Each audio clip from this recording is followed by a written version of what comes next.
Hi, everybody. Thank you so much for joining us on another one of our UNH webinars. My name is Jamie Weatherby. I'm the Associate Director of Alumni Career and Professional Success.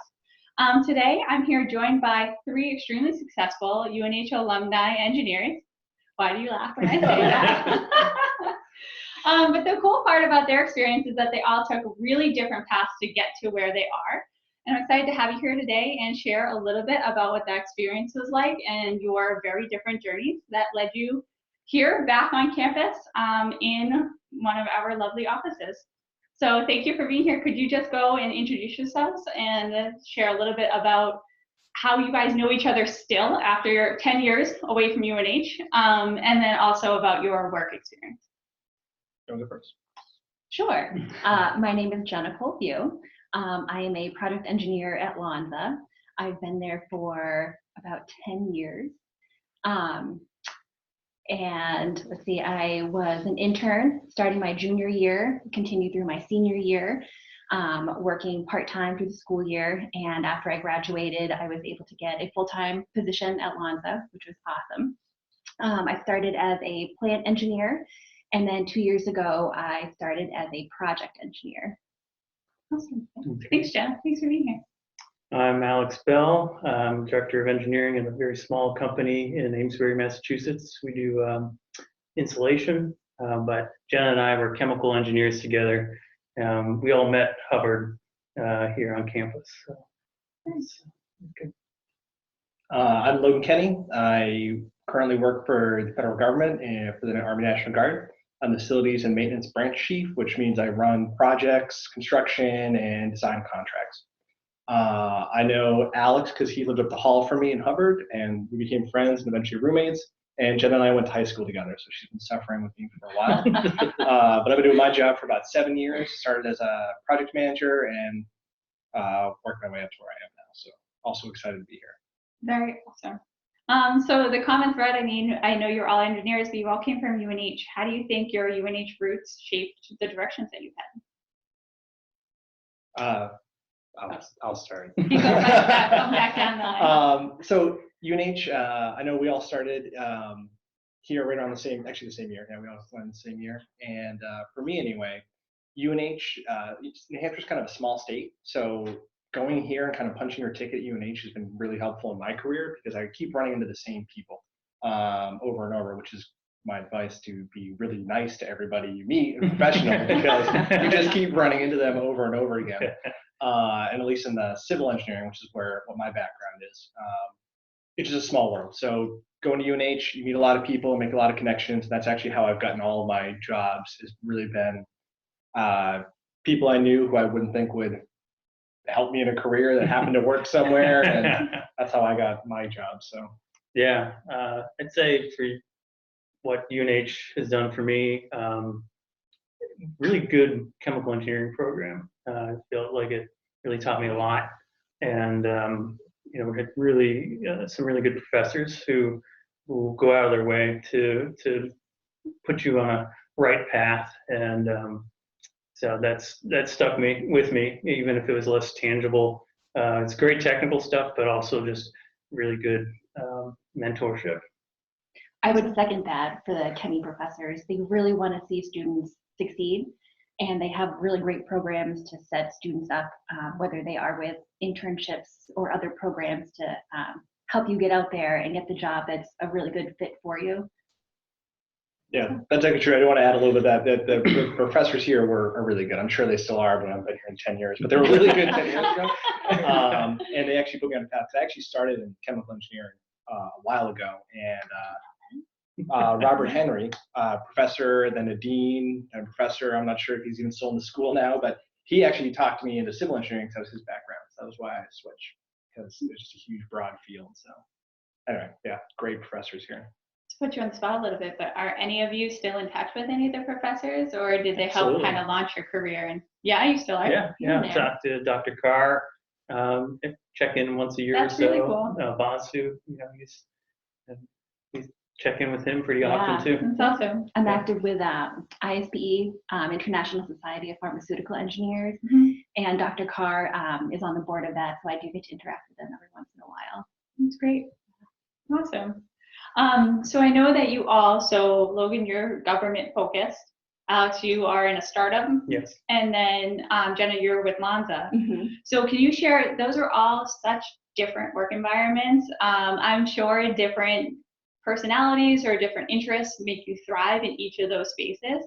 Can you share what you think makes you or would make somebody successful in that space, or maybe would deter them from wanting to go that route? Like what would draw someone in or away from that space? So for Lonza, it is absolutely in the corporate category. It is a very large company. I think there are over 100 sites all around the globe. And with that, there are a lot of advantages. It's very stable. You have a really good structure for your job. You know who your boss is and your boss's boss. You have a clear chain of command. And with larger companies, you also get career advancement opportunities. So you get a lot of people that are making sure that you're progressing, making sure that you're doing well in your company, because that also bodes well for the company. So in that regard, it's there are a lot of positives being in the corporate environment. Yeah. Yeah, contrast that with a startup, not a clear path. You know, I worked for a company, I started employee 10 for an energy storage company, and then we grew to about 50 people. And then we went down to 2 people. I was one of the last 2, so very stressful to just not know what's coming next.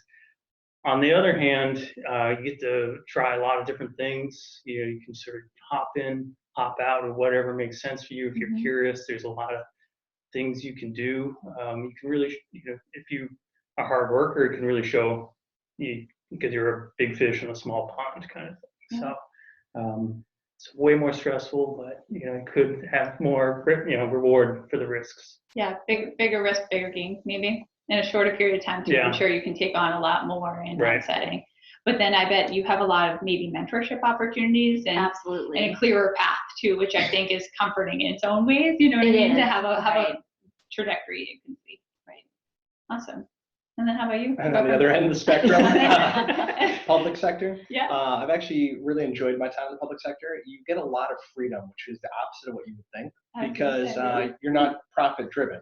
So a lot of times you're results oriented, and a lot of public sector is understaffed. So you get to do a lot of stuff, and if you're intrinsically motivated, because there's not a lot of rewards for hard work, usually it's just more work, but you usually have a lot of autonomy. Like I make a lot of decisions, my boss knows I'm competent, and generally leaves me alone. That's pretty much the same with all the places I've worked in the public sector. It may not be every department, but just the ability to handle, like for large construction contracts, make decisions. And a lot of it, you can be a lot more focused on what the end state will be for users, ethics driven, because you don't have a boss who's like, what's your billable hours? How much time you spend on this? How many resources are you drawing on? So we're still stewards of public dollars, but it's just a different attitude that I enjoy a lot. And you get to help the public, I guess. You have like meaningful change in the world. You're not working hard to make someone else rich. And that feels good a lot of times. Yeah. You know, you're not like, I spent 80 hours to make the CEO another $100,000. Right. So yeah, that's what I would say, public sector. Very cool.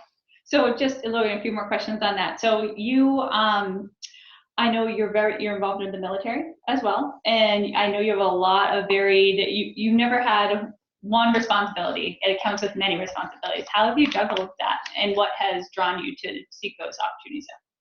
Well, it started with, I did ROTC here at UNH, which was a great program. I really enjoyed it. That's how I paid for college. That was kind of, my parents were like, figure out a way to pay for college. So that was what I did. Yeah. So that's how I went here. And the balance during college wasn't very difficult. You had to wake up and do PT. There were some extra classes, but in the end, free school. And I ended up with a job right out, which we graduated in 2008, which was a crazy time for the economy. Actually, you know what? That never even occurred to me. That was a really hard time for all of you to launch your careers, to have landed as well off and successfully capped. So people went very far away to try to find jobs. Yeah. So Jenna and I worked out pretty well because I had lined mine up through ROTC and Jenna through Lonza. Right. And I think you ended up. I went to grad school for a little bit. Yeah. But then I found a job through grad school. Yeah. Yeah. Awesome. So it's definitely a different time back in 2008. We had a lot of people who had job offers pulled back. A lot of people were unemployed. I think a lot of people went back to their high school jobs. Some of my peers Oh did. gosh, graduate college and then go back to 'Cause- where it was the sure bet. Yeah, and a big part of it switch was careers. job offers were really low in 2008. You want to set yourself up at a lower salary at the beginning, so you're better off working your old high school Right. job until you found something that was actually commensurate with the market. Otherwise, you get stuck in a track of lower paying. So that's why we got very lucky the way our paths went, but Right. not everybody did it first, and that was just 2008. So hope that doesn't happen again. Yeah, seriously. I know, yeah, that definitely. So, and then Jenna, for your experience, how what do you think have been your advantages and challenges of being a woman in STEM? So being a woman in STEM has not been without its difficulties, Yeah. but it has certainly not been prohibitive. So I would say my 10-ish years at Lonza, there were between like 2 and 4 female engineers in a department of around 20. Wow. So the difficulties that presents is that when you're a woman and you're road mapping your career choices and you're trying to model, how you progress your career, there aren't always very many people that look and sound like you. Mm-hmm. So one of the difficulties is really kind of making sure you're smart about networking and choosing your mentors to try to give you that added support as you make your way through. Definitely. Awesome. Did you, when you got to Lonza, did you specifically seek out a mentorship type of person? A person that could fill that support system for you? Not Was that delivered, or did you kind of just? I always feel like when you have that mentor relationship, it has to kind of happen organically. Yeah.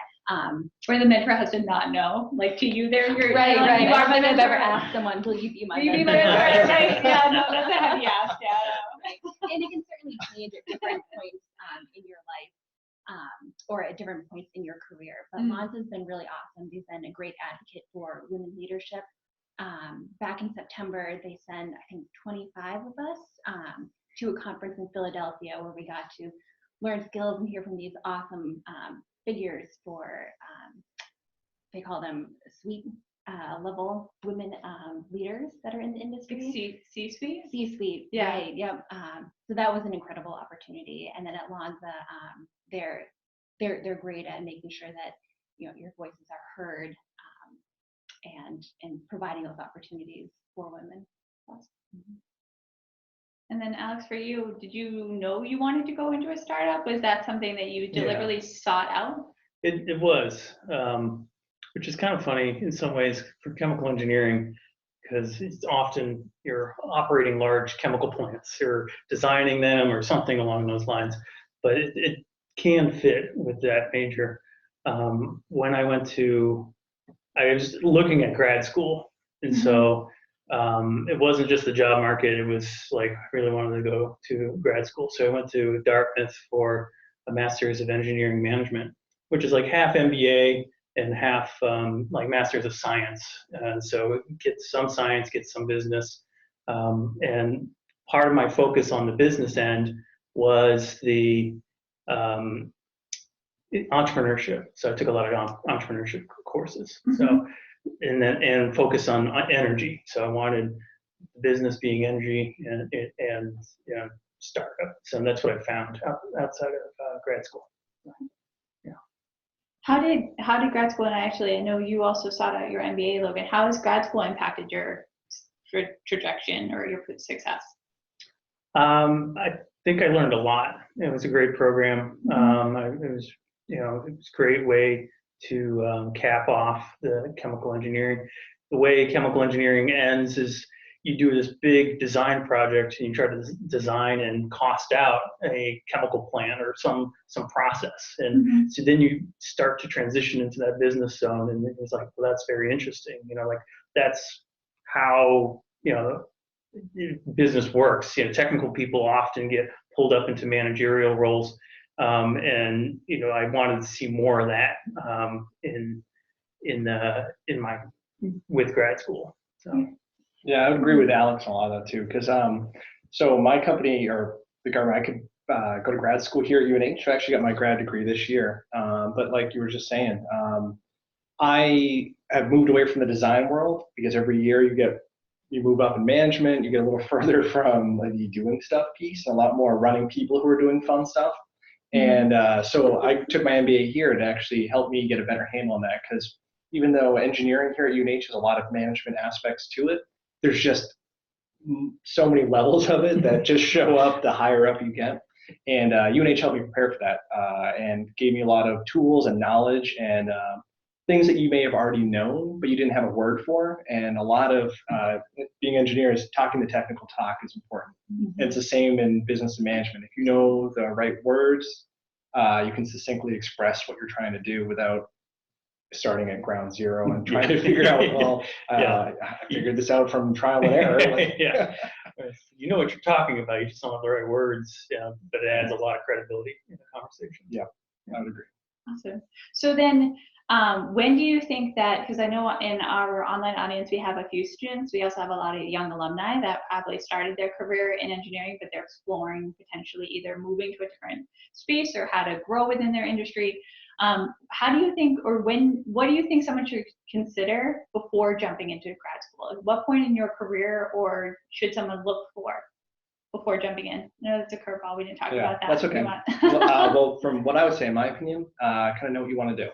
Like, my career path took me through project management, and that is why I got an MBA. So kind of decide what you want to do, because the MBA, once you get a master's degree, you're kind of putting yourself on a track. And not to make it sound intimidating, but like, you're committing to it, because you don't want to get 2 master's degrees. I mean, you can, but that's just right. You don't want to pigeonhole yourself into one specific right. Before you know it's what you're interested in. Right. So before you get a master's and your bachelor's degree, think about what you want to do, because that may not give you an edge. Like, you may not get another edge by having a master's in the same degree. So that's just something to point out. So that's what I think. Yeah, it's a business degree, master's in business or engineering management, something like that, gets you onto the managerial path, which is wide open, and it's, a lot of engineering departments are looking for that, so that's important. Or you can go master's in science or engineering and get more technical. And sometimes that, it depends on what you like. Do you like the nuts and bolts of a technical challenge, or the other one is just a little more clear on the career path, I think. Like, you're going to climb the corporate ladder somewhere at some time. Business, mixing business with engineering makes you a very valuable asset. And I chose not to pursue a graduate degree. And I don't think that you need to do that in order to be a successful engineer. I think that a big portion of that is also in the field experience.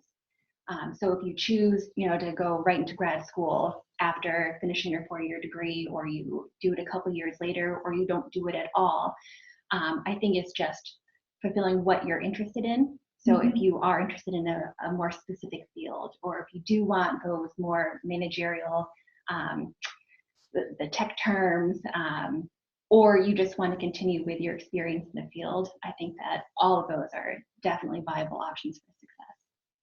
Yeah, and to add what Jenna said, because I went part-time, I went to night school, so I didn't want to lose the in-the-field knowledge. It was exhausting, but it was worth it, because, and as far as timeline, like, I waited almost 10 years after I got my bachelor's degree, because, as Jenna mentioned, in-field experience is hugely important. And people who just graduate, I'm sure you've gone through the looking for 1 to 5 years of experience game that blocks most jobs from you. So, but I would just say, persevering. In-field experience means a lot more, at least to fields, like to the company.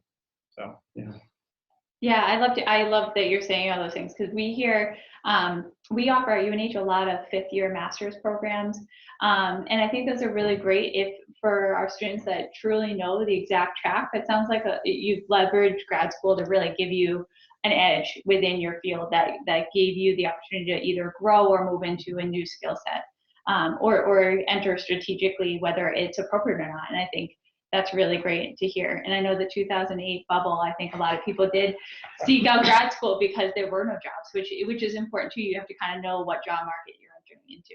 Right. So that's awesome. Thank you. So picking a major in itself is so stressful, but then I think you instantly realize once you pick a major, there's so many other choices you have to make after that to be able to shape a career that you truly enjoy.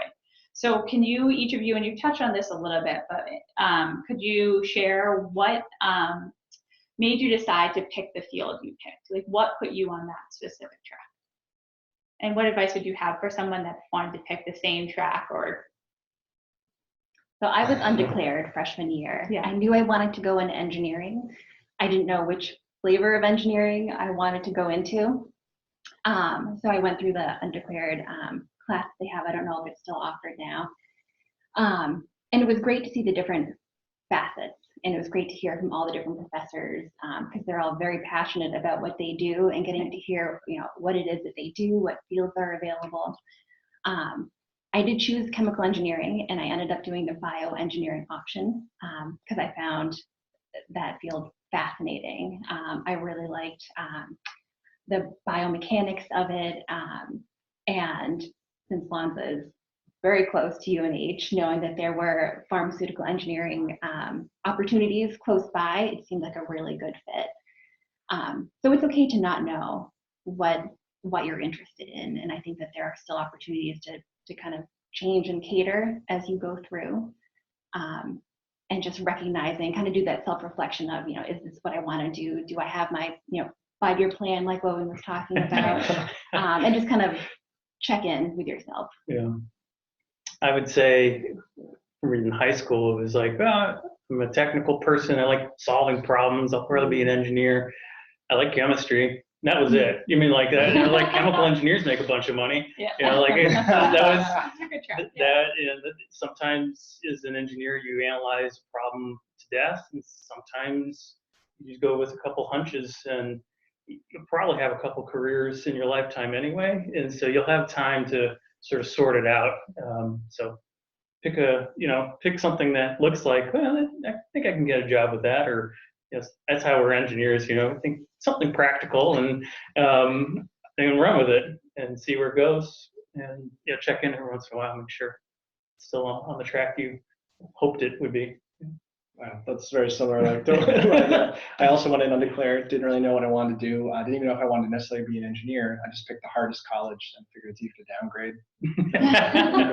It's a good strategy. And I got roped into chemical engineering originally because they make good money. But then Robert Henry, like I said, Professor Henry, Dean Henry at the time, just talked up civil engineering and all the good you can do. And I got really sold on civic infrastructure, the future of sustainability, and kind of, I don't know, I guess, helping out the earth, which changed later on too. But It's interesting that you said you didn't know you wanted to be an engineer, because I feel like I was in Alex's boat that no matter what field I was going to go into, I knew I wanted to be an engineer. I knew that one of my skill sets included like problem solving, being able to identify a problem and then fixing it. I just don't think I didn't really put a lot of thought. I mean, remember, I went to high school with you. I spent the majority of my first couple decades flying by the seat of my pants through life. So, but like Alex said, being practical. That's how I started with SEPs. I liked it. So I didn't know that problem solving was one of the skill sets that engineers had. I didn't really know much about engineering, but that is what made me stay in SEPs was you get to do stuff. Make decisions, solve problems, and get treated like an adult. Which sounds silly, but it meant a lot. Like as an 18-year-old, to have real problems. Like the professors here did a good job of like getting you involved with real-world analysis. I'm not sure if the chemical program is like that, but there's a lot of like case studies and like looking at things. So I really enjoyed that. Awesome. So I love hearing from working in the Alumni Relations Office. I do hear this all the time about how strong the UNH network is and what a great support system it is. So I think it's awesome to hear that you guys are all still such good friends. So after being out of school, going your own directions, how do you feel like the UNH community, especially in engineering, is maybe unique compared to other, I don't know if you have other friends that came from other schools that are part of different networks? And how has that helped support you along the way post-grad? Well, I know, I think I said it earlier, New Hampshire's a small state. So by going to school here at UNH, getting your ticket punched by the engineering department and staying local, it is a big little program, if that makes sense. Like, it's big enough that you don't know everybody in the program, but once you graduate and go into the real world, engineering is not huge. There's just not, I mean, it's not vast, endless, like the business majors, I'm sure, like all the people in my MBA talking about how they don't know they don't know their alumni, they don't know their network.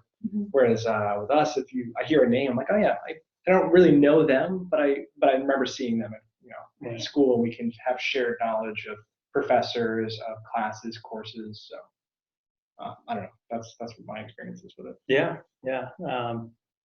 I think one of my experiences was talking to Dr. Carr, and would you be interested in this job? Because there was somebody reaching out to the school, and we were just having that conversation along those lines. And so it was important to stay an active alumni, and these people care about you, and you can care about the school and them at the same time. Yeah, that's a great phrase, active alumni. I had a great experience at UNH, so I do look for other alumni events, whether it's the holiday parties that you have or other events throughout the year. Yeah. I really enjoy them. Do you participate in the Seacoast funds that we have? I do. Are you? Awesome. Very cool. Yep. So it goes both ways. I love the outreach, being close by still, coming to all those events, and then still being close enough to campus to do events like these, or still being in touch with former professors. Yeah, absolutely. Very cool. Well, thank you guys. I really appreciate that.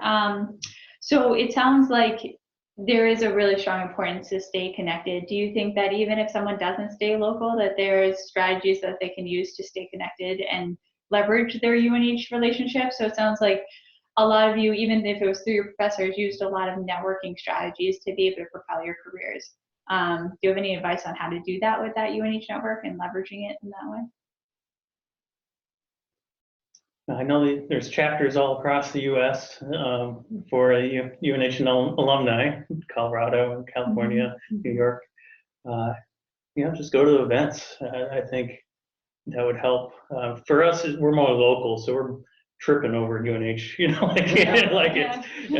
not as difficult for us. But there's active networks all across the U.S. So plug into those. I will say that traveling around too, if you run into UNH people, like at local chapters, it's that much more exciting. So I think it is UNH is a big school, but it's not a huge school. So you do meet alumni. It's almost an instant connection. Because I know, like when I lived in Missouri for a little bit, and when I ran into a UNH alum, I didn't know each other different years. We still knew Thomas Hall, Homecoming. Yeah. I don't know. I think it's because it is rare enough to run into someone. I guess maybe bigger schools don't have that same impact, but here I don't know. I also really enjoyed my UNH time, so I get excited talking about it. It's a beautiful place. It's a great place, yeah. So. Awesome.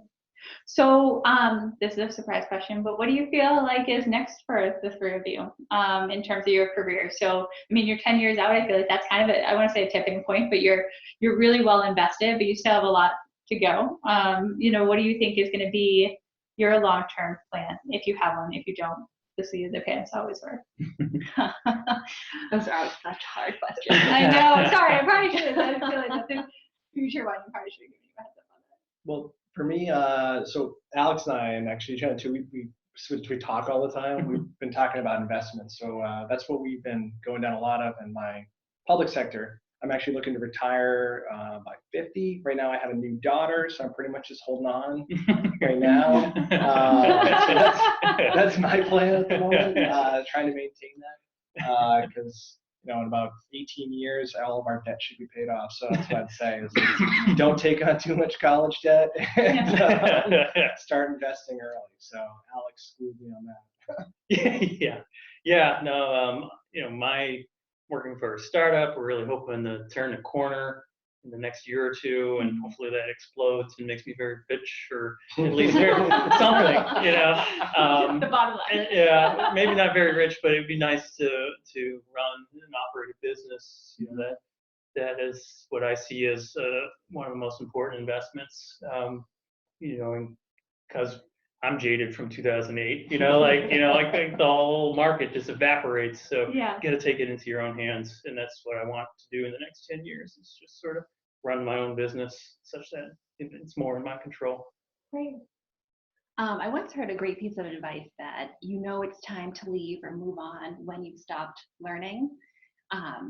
At once, I have not reached that point yet. Yeah. They've done a great job keeping things fresh and making sure that they shuffle up things every so often to make sure that you're still learning new roles and responsibilities and different management skills, which has been great. So I would still say pursuing different skills, honing in, becoming, sharpening my engineering skills. And as long as I'm still learning, I'm still happy to keep doing what I'm doing now.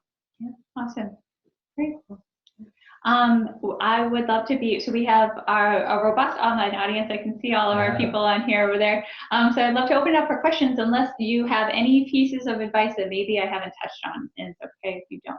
We talked about a lot of things, so no pressure. But networking is huge. Yeah. Networking doesn't just mean talking to strangers, giving them, the cold open, hey, here's who I am and what I do. Networking is also reaching out to your former contacts. Like we network, we're friends, we still keep in touch, and it's an active job that you would have to do. My other piece of advice would be learn how to gracefully self-promote yourself. I think especially as a woman, learning how to navigate the delicate balance of how to do that. You want to make sure that you're diplomatic and strategic, but don't be afraid and learn those skills for graceful self-promotion. Awesome. That's great advice. And I think that is hard to do. That takes some practice. I'd say Absolutely. you have to kind of keep it front of mind. So. Yeah. What she said. I'll say what I'd say if you're a civil, mechanical, or electrical engineer, get your FE while you're in school. Even if you're not planning on going down the routes of design work, you're never more prepared for it than you are in college. Don't be an older person trying to learn it. And even if you never get your PE down the road, that's fine. But you know what? I know in my industry, it's a discriminator a lot of times. If you have a PE, you're one step above, even if you never use it. So it's an easy test to take. Well, not easy, but I mean, it's just a test you can take while you're in school. And because it's so broad, you will never be more ready than you are as a junior or senior. So that would be my advice. Take it as early as you can. And don't be afraid to work hard. It sounds cliche, but I don't know what about your fields, but all the jobs I've had, there are a lot of people who are just coasting. They're just doing just enough to get by. And if you work hard, a lot of times your reward is more work, but you get a reputation of being a hard worker, and that's always paid off for me. Yeah, me too. Absolutely.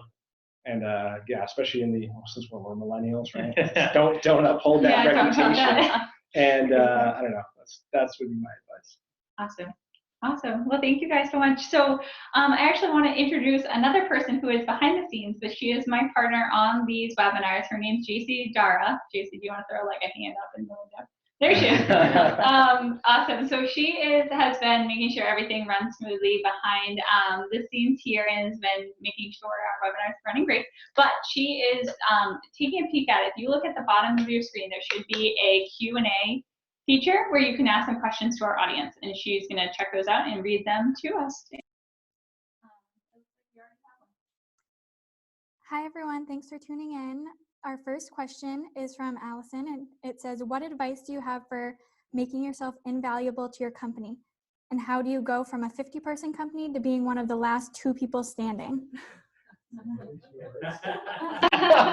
that one's for me.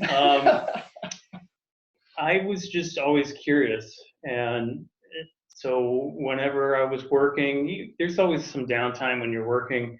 Fill that with curiosity about other people's work, and you very quickly get engaged to multiple projects, and it's I find that very interesting. And then you get a reputation of like helping out, and as well as being able to play, and do a lot of different things. So and then you get, you're a big part of the action. So that's how you become pretty invaluable, because you can help a lot of people do a lot of things just by adding perspective and doing hard work too, not just saying stuff, but like actually doing some work to help some people out, But, right. Yeah, you want to build your brand, so to speak. You want to be known as that team worker that's trustworthy, is passionate about the work. And if you're on a project, you want those team members that are really enthusiastic versus ones that maybe they're just coasting to get their names on. Yeah, delivering and executing results. Like, that's always important. So. Right. Self-starting, like you don't, it has some opportunity to manage direct reports, and you don't want to hold their hand. You're not there to babysit. You want people who go out and just do things you haven't thought of yet. So be that person of, oh, I thought this was interesting, so I followed this path, and now I report back to everybody, wow, I found this thing. I think this is interesting. It could help all of us. And management and companies, just friends, and love that kind of stuff. So. Even though you all have such different fields, it sounds like you have some really common threads, which is the being so self-motivated, where you seek out your own opportunities. You kind of don't expect someone to hand those opportunities to you, but you really put in the effort to get there. And it sounds like you're all entrepreneurs of your own careers and really focusing on that, which is really cool. And I think that that's something you really have to think about and be mindful of doing, and know that that's universally something that will make anybody successful. And I think that that's true for any engineer in any field, but also any person in any field, really. Yeah. And I think that's how, those common threads of how you guys have been so successful, which has been really great to hear about. I think, do we have any other questions? I think we are good on questions. So we'll wrap up there if that's okay. Sure. But thank you so much for everything and sharing all of your great experiences. And thank you so much for our online audience. Do we have a... Yep, we actually just got one more question, and it says, for those in the audience just starting out their careers, do you have any horror stories of mistakes that you thought would end your career in 10 years on you when you realize how small the experience is in perspective?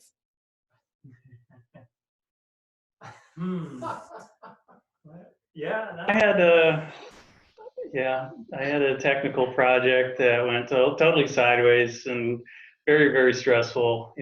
Cost the company a lot of money. It was a startup, so every dollar matters, and just making a mistake like that was heart-wrenching. But just keeping moving was important. Like some piece wasn't made correctly, and it was my fault. I didn't catch it. But just staying dogged to trying to fix it, even though, yes, you spent way too much money on this mistake. Just owning it and keep working until it's fixed, kind of thing. Yeah. Yeah, it's tough when you're in the weeds with any of these engineering projects, because any mistakes almost feel like it's, end of the world and it's the biggest thing, but you really have to rely on your own engineering skills, like your problem solving, your communication, making sure you get it done. You have your goal, insight in mind, and you just keep working. Yeah, I put my foot in my mouth and said things that I'm not necessarily supposed to. Dealing with in the public sector, you go to a lot of town meetings, you get in the paper sometimes. But what ended up happening is I had that reputation of working hard and always doing the right thing for the right reasons. Even so, my boss backed me, which was huge. A couple of times where I messed up. So because he knew that I wasn't doing anything selfishly, like what I was doing was for the right reasons, even though it didn't seem that way, the way it was presented. So he gave me the benefit of the doubt. And that's why I say, if you work hard and get a reputation, like Jess said, you build your brand. If you're known as a hard worker and like an honest broker in your own career, people will back you. And if someone doesn't, it's not a company you want to work for anyway. So that's kind of my attitude on it. So it's a two-way relationship, with wherever you work. Make sure it works for you, as well as you working for them. Which I think is great advice. So we have, I think that's twofold. We have people who are on these webinars that are later in their career that are checking out, what else UNH is going on. I think that's a great advice to managers, to know that if you have people that are truly doing everything for the right reasons, and you know their work ethic, to back them, because that's a very big motivator for somebody within their career. But then also for our young alums to know that everything isn't the end of the world, which is also great too. I think you have a lot more confidence to try something new if you feel like it's okay to fail sometimes. Just don't surprise your boss. Keep them updated. Yeah. Let them find out from you that you messed up. just Oh, that's good advice. own it. Own it. Just own it. It's, Yeah. it's gonna come out. So just Yeah. walk in and own it. Perfect. Yeah. Awesome. Anything else, JP? I think we. Okay, great. Do we have a poll for our audience? Launch a quick 4-question poll, and it will help us improve our upcoming webinars and programs. So if you could all take that. Awesome. And thank you so much for sharing your lunch hour with us. Thank you so much for being here today and sharing all your awesome experiences. Thank you, Jamie, Mike, you, Casey. I also like to thank Allison, my wife, who actually brought us together. It was her idea to bring this together. Yeah, so I have the pleasure. So Allison Bell, who is on our team in alumni relations at the Hours GC&I. So she was the driver behind bringing you guys in here today. So I was really grateful to her, and thank you guys for everything. Thanks for having us. Thanks. Appreciate it. Thank you. Yeah.